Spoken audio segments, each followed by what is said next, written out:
civil government have the right to enforce the second table of the law? Does a civil government have a right to punish those individuals who steal? Yes. Does it have the right to punish those individuals who kill?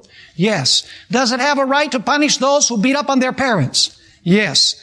Does it have a right to prosecute those who speak false witness against somebody else and ruins their reputation? Absolutely. In other words, the second table of the law is the realm of the civil government.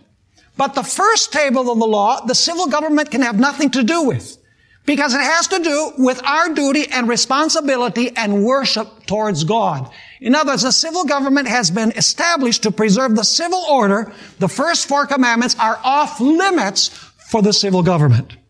Now, it's interesting that Jesus Christ, and now we're going to go to speak a little about Jesus, because his experience is actually going to be repeated in his people at the end of time. It's interesting that Jesus was never accused by the Jews of breaking the last 6 commandments of God's law.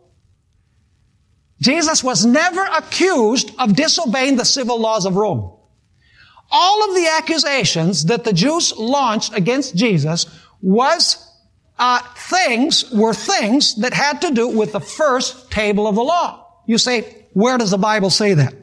Well, go with me to Mark chapter 2 and verse 7. Mark 2 verse 7 is describing a paralytic, and Jesus says some very controversial things. He says to this man, your sins are forgiven. And notice what his enemies said. Mark 2 verse 7. Why does this man speak blasphemies like this? Who can forgive sins but God alone? Let me ask you, what table of the law does that accusation have to do with? The first table, because they're saying that he's making himself what? God by forgiving sins. Notice John 10 verse 33. At this point, Jesus had said, I and my Father are one. And they understood very well that Jesus was saying that he was one with his Father in a special sense, in the sense that he was God.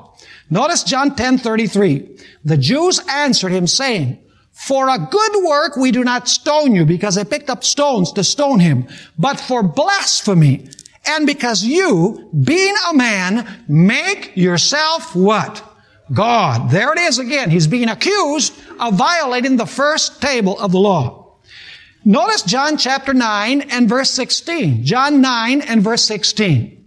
Here, he's going to be accused of breaking the holy Sabbath. Let me ask you, on which table of the law is the Sabbath?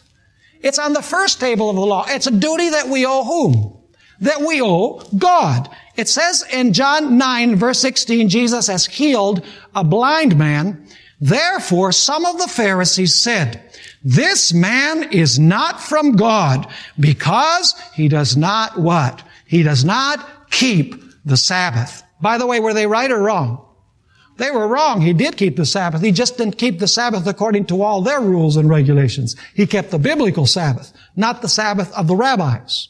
Also, John chapter 5, verse 16 and verse 18, where Jesus has healed a man who was paralyzed, a paralytic.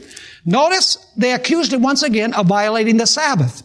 Verse 16, for this reason the Jews persecuted Jesus and sought to kill him, because he had done these things on the Sabbath. Verse 17, but Jesus answered them, my Father has been working until now, and I have been working. Therefore the Jews sought all the more to kill him, because he not only broke the Sabbath, at least in their minds, but also said that God was his Father, making himself equal with whom? Equal with God. See, once again, everything has to do with the first table of the law. One final reference from the Gospels, and there are others, but I've only chosen a few, where Jesus is accused of taking God's name in vain. On which table of the law is that?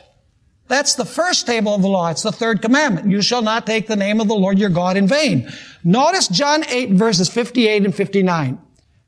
Jesus said to them, most assuredly I say to you, before Abraham was, I am.